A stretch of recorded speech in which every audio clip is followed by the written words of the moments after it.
Today, the housing policy vacuum.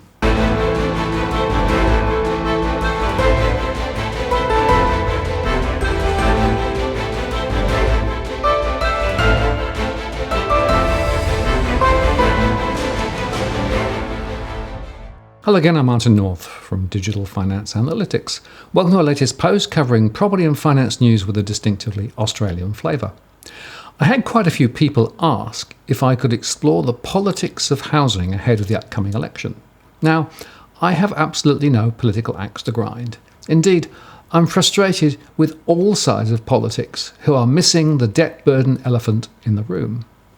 But today, I am going to touch on debt and housing using a recently published Grattan Institute article which appeared in The Conversation. In it, they argue that Labour's policies are more likely to impact housing affordability positively than the coalition's.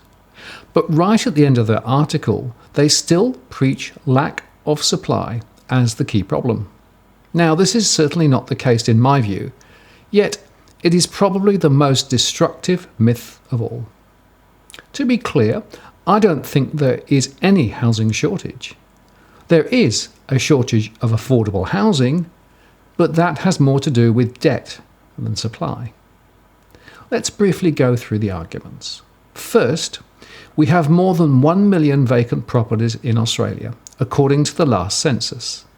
And just walk around some of the high-rise areas of an evening, and you can see the darkened dwellings. Many are holding property which is deliberately not being used in the hope of it appreciating in value in its pristine state. Next, the ABS shows that the number of people per household has not changed in more than 20 years. You would expect this to rise if supply was a problem. Within the mix, more young people are living at home longer, and there are more older single homes. But it all comes out in the wash. Third, there were more than 200,000 units under construction last year and more to come. Developers are in fact panicking as sales drop off, and much of the demand was from investors who have left the scene as prices fell and regulation tightened. And the latest from the HIA shows that projections for future starts are down a bit. Building approvals are down, but the building does continue. And those who watch our drive around posts will recognise the many thousands of homes being built, especially on new estates on the edges of our cities.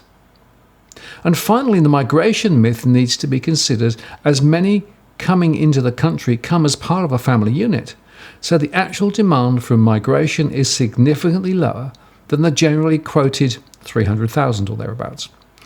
The average family is, say, 2.5, and that means that close to a third or less of whom some will live with existing relatives. Edwin Almeida and I discussed this in a recent post, The Tyranny of Negative Equity. The debt machine has been used to bloat the economy, bank balance sheets, and home prices, and that is now, rightly, unwinding. The wealth effect is now in reverse. The choice is between letting the debt momentum continue to fall, and so home prices will follow, easing affordability later. But it means existing property holders will see their property values continue to fall. The other alternative is to reinflate the debt and make the problem even worse.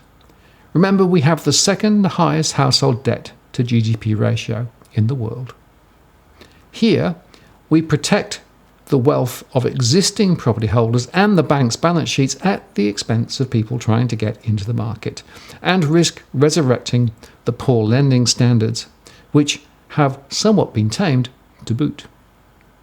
Neither party has discussed the debt bomb, the impact of overlending, and the necessary correction and how to deal with it.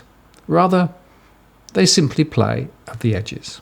That said, here is the article by Brendan Coates, fellow Grattan Institute, and John Daly, Chief Executive Officer at Grattan Institute, which is still worth reading. I believe, by the way, they're funded by the Labour side of the divide. On housing, they say, the contrast between the two major parties couldn't be clearer. The coalition is still pretending that you can help first-time homebuyers without hurting anyone. Labour isn't. This matters, they say, because Australian governments have been pretending for decades that there are easy and costless ways to make housing more affordable. And over that time, the problems have become worse. The Coalition's First Home Loan Deposit Scheme is the latest plan that is supposed to arrest the decline in home ownership among young Australians. Housing costs are a big problem for young people, and home ownership is falling fast in Australia, especially among the young and poor. Fewer than half of 25 to 34-year-olds own their own home today. Home ownership among the poorest 20% of that age group has fallen from 63% in 1981 to 23% today.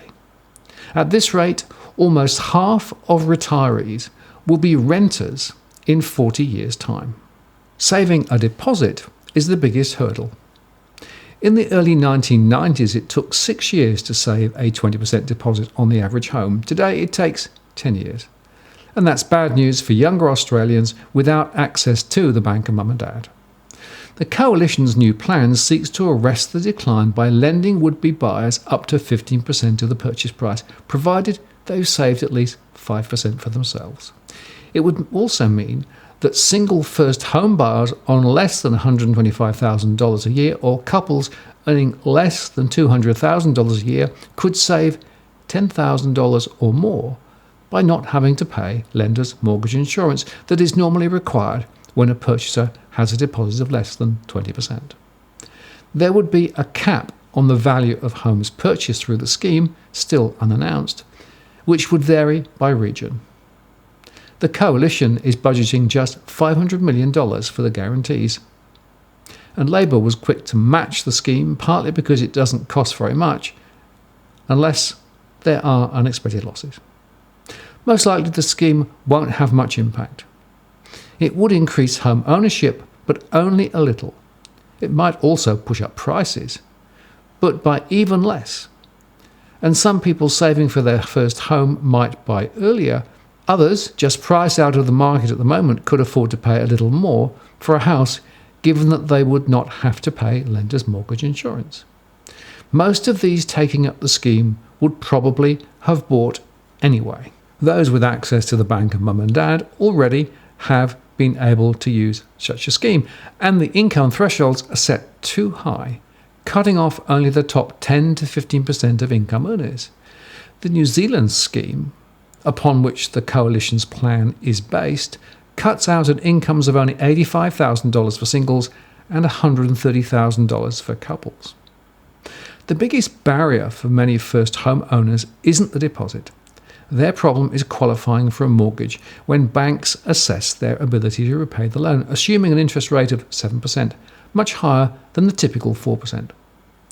The Coalition has capped uptake at 10,000 loans every year, or about 1 in every 10 loans, based on loans last year to first home buyers.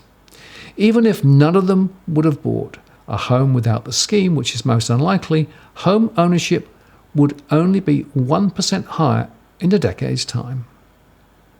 But a bigger scheme might well be worse. If it succeeded in rapidly expanding demand from first home buyers, it would push up prices for everyone, not least all the other first home buyers trying to get into the market. Instead of being ineffective, it would actually be counterproductive. And the bigger the scheme, the greater the risks of dodgy lending, which could leave the government on the hook if buyers default.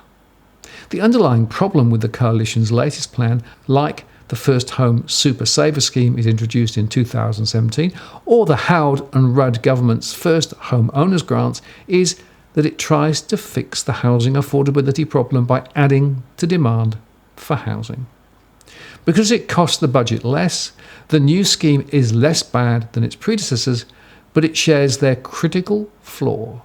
It pretends we can make housing more affordable without hurting anyone. Its political virtue might be that it sends a signal to first home buyers that government is on their side. Yet the Coalition won't pursue the one thing that would actually help buyers the most: letting housing prices fall. Then they go on to say, Labour's plan to abolish negative gearing on existing homes and halve the capital gains tax discounts creates losers. Labour would prevent new investors in existing homes from writing off the losses from their property investments against the tax they pay on their wages. And investors would pay tax on 75% of their gains, up from 50% now. Its plan takes away tax breaks worth $1 billion to $2 billion a year in the short term and more in the medium term. Existing homeowners would lose a little, and the Grattan Institute estimates that house prices would be 1% to 2% lower under the Labour plan. The Commonwealth Treasury and the New South Wales Treasury have reached similar conclusions. Prospective investors who had planned to buy and negatively gear an existing house would miss out on a lot. Some might buy anyway, others wouldn't. Despite the noise, the bulk of these people would be among the top 10% of income earners, and by reducing investor demand for existing houses, Labour's policy could provide a genuine boost to genuine home ownership by owner-occupiers. Fewer investors would mean more first-time buyers winning at auctions. And recent restrictions on lending to investors imposed by the Australian Prudential Regulatory Authority have already resulted in an increase in the share of lending to first home buyers. Labour's policies would accelerate it. The bottom line on housing?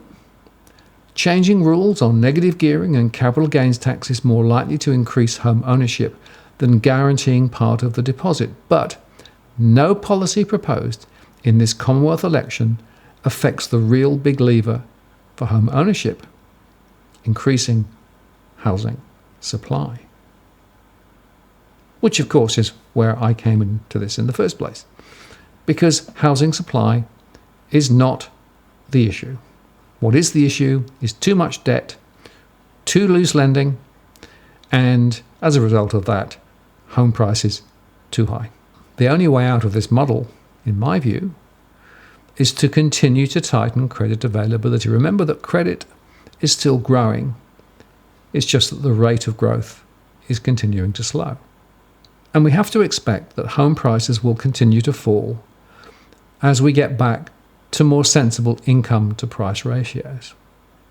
Now that means that many will see the paper value of their property declining, and there's a very strong negative wealth effect there.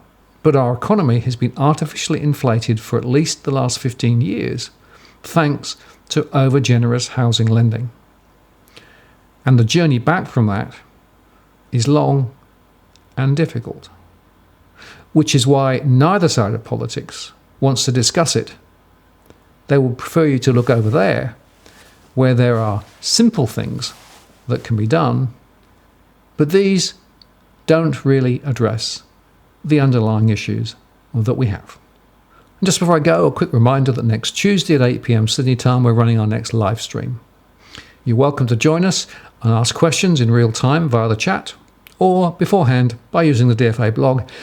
The link is in the comments below. If you found this useful, please like the post, share the post, add a comment or question. I read them all. And if you haven't yet subscribed, please do so to receive future alerts. I'm Martin North from Digital Finance Analytics. Many thanks for watching, and I'll see you again the next time.